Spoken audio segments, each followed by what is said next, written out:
50 run से हरा दिया। और जैसे कि आप हमारे थंबनेल पे भी देख पा रहे हैं कि आरसीबी का वनवास खत्म, 17 साल के बाद चेपॉक में जीत। जी हाँ, 17 साल के बाद चेपॉक के मैदान पर आरसीबी ने कि रॉयल चैलेंजर्स बेंगलुरु ने कोई मुकाबला जीता है। आखिरी बार कब जीते थे? जब इंडियन प्रीमियर लीग आईपीएल शुरू हुआ था, धोनी ने संन्यास भी नहीं लिया था, सचिन तेंदुलकर इंटरनेशनल क्रिकेट में एक्टिव थे, तब आरसीबी ने चेपॉक के मैदान पर अपना पहला और आखिरी मुकाबला जीता था। और आज 17 साल के बाद इस मैदान पर उन्होंने जीत हासिल की है। लगातार 8 मुकाबले आरसीबी को चेपॉक के मैदान पर हारने को मिले, लेकिन आज फाइनली उनको जीत मिली। आपकी स्क्रीन पर स्कोर कार्ड भी चल रहा है आईपीएल 2025 के 8वें मुकाबले का। क्या कुछ हुआ था इस मैच में, चलिए स्कोर कार्ड के जरिए जानने की कोशिश करते हैं। मैच का जो सिक्का था वो ऋतुराज गायकवाड़ के फेवर में उछला, यानी कि सीएसके ने टॉस जीता, पहले गेंदबाजी करने का फैसला किया, लेकिन ये फैसला उनके हक में नहीं गया, हित में नहीं गया, क्योंकि आरसीबी की टीम ने पूरे 20 ओवर की बैटिंग की और क्या कमाल का परफॉर्मेंस आरसीबी का देखने को मिला। आरसीबी ने कमाल की परफॉर्मेंस करते हुए केवल 7 विकेट के नुकसान पर ऑलमोस्ट 200 रन बोर्ड पे लगा दिए। 196 रन उन्होंने बोर्ड पे लगाए। टीम की ओर से अगर हम बात करें रजत पाटीदार की, जो कि कप्तान भी है, लीडिंग फ्रॉम द फ्रंट इन्होंने काम करके दिया। पिछले मैच में उन्होंने एक कैमियो पारी खेली थी केकेआर के खिलाफ, और आज के मैच में बड़ी कमाल की पारी खेली।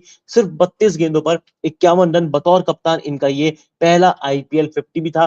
4 अर्धशतक, 4 चौके, 3 छक्के, ऑलमोस्ट 160 का स्ट्राइक रेट। हालांकि अगर बात करें फिल सॉल्ट की, तो कहीं ना कहीं काम खराब यहाँ पे फिल सॉल्ट ने कर दिया था सीएसके के गेंदबाजों का। आते ही स्ट्राइक करनी शुरू कर दी, बड़े बड़े शॉट लगा रहे थे। 200 का स्ट्राइक रेट है। पिछले मैच में उन्होंने अपनी एक्स टीम यानी कि पूर्व टीम केकेआर के खिलाफ भी अर्शद के पारी खेली थी, कमाल किले में नजर आ रहे थे। सिर्फ 16 गेंदें खेली, 32 रनों की शानदार पारी खेली, 5 चौके, 1 छक्का, स्ट्राइक रेट 200 का। हालांकि विराट कोहली की पारी में कहूंगा कि रनों बोलती, ऐसा लग रहा था कि Virat Kohli anchor role play कर रहे हैं, क्योंकि विराट सॉल्ट के आउट होने के बाद जिस तरीके से बैटिंग यहाँ पे देवदत्त पडिक्कल ने की, बड़ी कमाल की देवदत्त पडिक्कल ने हिटिंग की थी। ऐसा लग रहा था कि आज आरसीबी के बैटर सोच के आए कि कम से कम 200 रन बोर्ड पे लगाने हैं, चेन्नई को हराना है, उनके होम ग्राउंड पे मैच जीतना है, तो कम से कम स्कोर बोर्ड पे 200 रन लगाने पड़ेंगे। वही काम करके दिया। फिल सॉल्ट 32 किए, उसके बाद देवदत्त पडिक्कल ने भी आती अनरिकल हिटिंग करनी शुरू कर दी। स्ट्राइक रेट 193 का, 14 बॉलों में 27 रनों की ताबड़तोड़ पारी, 2 चौके, 2 छक्के। हालांकि विराट कोहली की बात करें, जैसे मैंने पहले भी कहा कि सॉल्ट और पडिक्कल के टाइम पर Virat Kohli anchor role play कर रहे थे, वही देखने को भी मिला। स्ट्राइक रेट 100 के ऊपर का है, 30 गेंदे, 31 रन, 2 चौके, 1 छक्का। स्ट्राइक रेट 103.33 का था। लेकिन आज सारी महफिल लूटी है फिल सॉल्ट ने, पडिक्कल ने, और रही सही कसर पूरी की रजत पाटीदार ने। कमाल की बैटिंग की रजत पाटीदार ने। हालांकि सीएसके के गेंदबाजों की आज काफी पिटाई हुई है। अगर आप गेंदबाजों की बात करें, पथिराणा 2 विकेट लिए 26 रन देकर, खलील अहमद 28 रन देकर 1 विकेट उनको मिला, अश्विन 22 रन देकर 1 विकेट। लेकिन मेरी समझ से ये बात परी रही कि अश्विन ने पूरे 4 ओवर उनसे क्यों नहीं डलाए गए। साथ ही नूर अहमद, पिछले मैच में उन्होंने कमाल की बॉलिंग की थी, मुंबई के खिलाफ 4 विकेट झटके थे। आज के मैच में भी नूर अहमद का नूर देखने को मिला। सीएसके की लिए जो परफॉर्मेंस अभी तक नूर अहमद ने की है, चाहे पिछले मैच की बात कर लीजिए, चाहे इस मैच की बात कर लीजिए, 4 ओवर में 36 रन देकर 3 विकेट, इकॉनमी उनकी केवल 9 की थी। कमबैक कर रहे हैं मतीशा पथिराणा। विराट कोहली को एक बाउंसर भी मारी थी, उनके सर पे बॉल लगी थी, उसके बाद हालांकि उन्होंने सॉरी भी बोला, लेकिन गेम में सब चलता रहता है। मतीशा पथिराणा ने भी कमाल का परफॉर्मेंस किया, 2 विकेट उनके खाते में थे। सीएसके बॉलर्स की मतलब मैं कहूंगा कि अश्विन की काफी पिटाई हुई, 2 ओवर में 22 रन थे। खलील अहमद 28 बच के निकल गए। हालांकि नूर अहमद के खाते में 3 विकेट है, पथिराणा ने भी 36 रन खर्च किए हैं। जड्डू रविंद्र जडेजा, पिछले मैच में भी 1 विकेट नहीं था, इस मैच में भी विकेट लेस रहे। इसके बाद बारी आती है सीएसके के सामने था 197 रन का टारगेट। पिछला मैच सीएसके ने मुंबई को आखिरी ओवर के रोमांच में हरा दिया था। अब यहाँ पर टीम की शुरुआत बहुत ही फीकी देखने को मिली, बहुत ही खराब शुरुआत रही, क्योंकि 26 के अंदर टीम के 3 विकेट गिर गए। दूसरे ओवर में राहुल त्रिपाठी 8 के स्कोर पर पहला विकेट गिरता है। उसके बाद हम बात करें कप्तान ऋतुराज गायकवाड़ की, वो भी कुछ खास कमाल नहीं कर सके। आपको सबके ग्राफिक्स भी दिखाता हूं। पहले अगर ऋतुराज गायकवाड़ की बात करें, पिछले मैच में उन्होंने अरशद के पारी खेली थी, और ये भी इस टीम के कप्तान है, उन्होंने बिल्कुल भी इंप्रेस नहीं किया। राहुल त्रिपाठी पहली बार सीएसके की जर्सी में खेल रहे हैं, ऐसा ओपनर उतरे थे। ऋतुराज गायकवाड़ इनके लिए अपनी पोजीशन सेक्रीफाइस भी कर रहे हैं, लेकिन उन्होंने क्या किया, 3 गेंदें खेली, 5 बनाकर आउट हो गए। दीपक हुड्डा पिछले 3 सीजन से ये लखनऊ सुपर जायंट्स का हिस्सा थे, और पिछला सीजन इनका काफी खराब रहा था। हालांकि मैंने ऑक्शन के टाइम पे कहा था कि मुझे लगता नहीं कि दीपक हुड्डा को इस बार कोई टीम पिक करेगी, लेकिन चेन्नई सुपर किंग्स ने उनके ऊपर भरोसा जताया, लेकिन ये अभी तक भरोसे पर खरा नहीं उतर पाए हैं। मुंबई के खिलाफ सस्ते में आउट हो गए, यहाँ पर भी 44 का स्ट्राइक रेट है।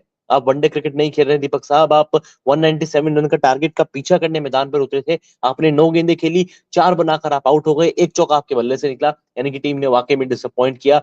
मेरा सवाल आप सबसे ये है, जनता जनार्दन से आपका ये सवाल है कि जब टीम लगातार इतना सेक्रीफाइस कर रही थी, 99 पर टीम के 7 विकेट गिर चुके थे, तब अश्विन बैटिंग करने के लिए क्यों आते हैं? 80 पर टीम का छठा विकेट गिरा शिवम दुबे के रूप में। उसके बाद हम देखते हैं कि अश्विन बैटिंग करने के लिए आ रहे हैं, जो कि एमएस धोनी को बैटिंग के लिए आना चाहिए था। एमएस धोनी, जिन्होंने, मैं कहूंगा कि क्या जरूरत थी नंबर 9 पे आने की। एमएस धोनी इस टीम के पूर्व कप्तान है, चेन्नई सुपर किंग्स का बहुत बड़ा चेहरा है। मैं आपको धोनी का ग्राफिक्स भी दिखाता हूँ कि धोनी ने क्या किया। आप ग्राफिक्स देखकर शायद खुश हो जाएंगे कि यार बड़ी कमाल की बैटिंग की है, 30 रनों की नाबाद पारी खेली, एंड में लंबे लंबे 2 छक्के भी लगाए। लेकिन धोनी अगर ऊपर आते तो क्या इस मैच का रिजल्ट अलग ना होता?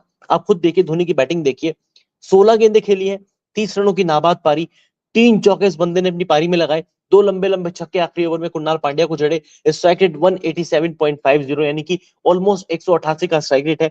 अगर धोनी नंबर 6 पर आते, नंबर 5 पर आते, तो ये मैच बदल सकते थे। जब आप इतनी जबरदस्त हिटिंग कर सकते हैं, तब आप क्यों इतने लोअर ऑर्डर में बैटिंग करने आ रहे हैं? नंबर 9 पर धोनी को बैटिंग करने आना था, आप खुद बताइए क्या जस्टिफाई था? मुझे नहीं लगता कि जस्टिफाई था। धोनी ने यहाँ पे सीएसके के साथ बहुत ही गलत किया। अगर आप इस टीम का प्लेइंग 11 का हिस्सा हैं, तो आपको ऊपर बैटिंग के लिए आना चाहिए था। धोनी ये मैच फिनिश कर सकते थे, लेकिन मुझे बहुत, मेरी समझ से परे था कि धोनी क्यों इस नंबर पे बैटिंग करने आए। मैं अभी भी समझ नहीं पा रहा हूं। हालांकि इस मैच को आरसीबी ने जीत लिया है एक लंबे समय के बाद, 2008 के बाद इनकी चेपॉक के मैदान पर ये पहली जीत है। लेकिन आप कमेंट करके जरूर बताइएगा, क्या एमएस धोनी को बैटिंग के लिए ऊपर आना चाहिए था? एमएस धोनी नंबर 9 पे बैटिंग करने आ रहे हैं, कितना जस्टिफाई था? हालांकि अगर अन्य बैटर्स की बात करें, रचिन रविंद्र पिछले मैच में मुंबई के खिलाफ अर्शद के पारी खेली थी, छक्का लगा के मैच फिनिश किया था, 65 रन इनके बल्ले से निकले थे। आज के मैच में 41 किए, लड़ाई इन्होंने लड़ी थी। लेकिन इनके विकेट के बाद ऐसा लग रहा था सीएसके के बैटर आ रहे हैं, जा रहे हैं, आ रहे हैं, जा रहे हैं। जड्डू 18 में 25 किया, कुछ खास बैटिंग नहीं की। महेंद्र सिंह धोनी 16 गेंदों पे 30 रनों की नाबाद पारी, लेकिन वो पारी किस काम की जब आपकी वो पारी जीत में योगदान नहीं दे सकी? आपकी टीम 50 रन से मैच हारती है, 50 रन, कोई छोटा मोटा मार्जिन नहीं था। एक तरफा हार यहाँ पे इस मैच में सीएसके को मिली है, चेन्नई सुपर किंग्स को मिली है। शिवम दुबे 15 गेंद में 19 करके आउट हुए, और इनके ऊपर से अब मुझे लगता है कि ऑलराउंडर वाला टैग हटा देना चाहिए। हालांकि इसमें इनकी कोई गलती नहीं है, लेकिन कप्तान, कोई भी कप्तान हो, चाहे इंडियन टीम की बात कर ले, चाहे डोमेस्टिक क्रिकेट की बात कर ले, आईपीएल की बात कर ले, शिवम दुबे अब एक बैटर बन के रह गए हैं, उनको बॉलिंग कराने का मौका ही नहीं मिलता यार। मतलब इतनी अच्छी बॉलिंग करा लेता है वो बंदा, और फिर आप कहते हैं कि वो ऑलराउंडर है, ये है, वो है। आप इनके ऊपर केवल एक बैटर का टैग लगा दीजिए, अब उनके ऊपर से ऑलराउंडर का टैग हटा दीजिए। आरसीबी के गेंदबाजों की भी तारीफ करनी पड़ेगी, कमाल की परफॉर्मेंस आरसीबी की ओर से देखने को मिली। फिर चाहे जॉश हेजलवुड हो, जिन्होंने पिछले मैच में केकेआर के खिलाफ 2 विकेट लिए थे, इस मैच में 3 विकेट लिए, केवल 21 रन देकर। यश दयाल ये वो प्लेयर है जिनको मेगा ऑक्शन से पहले आरसीबी ने रिटेन किया था। विराट कोहली थे, रजत पाटीदार थे, पाटीदार को कप्तान नियुक्त कर दिया गया, कप्तानी पारी खेल दी है, और यश दयाल थे। इन तीनों ही प्लेयर ने अपनी रिटेंशन को अभी तक सही साबित करके दिखाया है। लियाम लिविंगस्टन बल्ले से फ्लॉप रहे, लेकिन बतौर गेंदबाज इन्होंने 28 रन देकर 2 विकेट लिए हैं। अश्विन को आउट किया 11 के स्कोर पर, और एक बड़ा विकेट था सैम करन का, जो कि बैटिंग ऑर्डर में नंबर 5 पे आए थे, उनको आउट किया 8 के स्कोर पर। अन्य गेंदबाजों में बात करें, सुयश शर्मा 4 ओवर में 32 रन दिए, विकेट उनको कोई भी नहीं मिला। कुणाल पांड्या आज 2 ही ओवर की गेंदबाजी की, और 2 ओवर में उनकी पिटाई बहुत हो गई, क्योंकि एंड में एमएस धोनी ने 2 लंबे लंबे छक्के लगाए।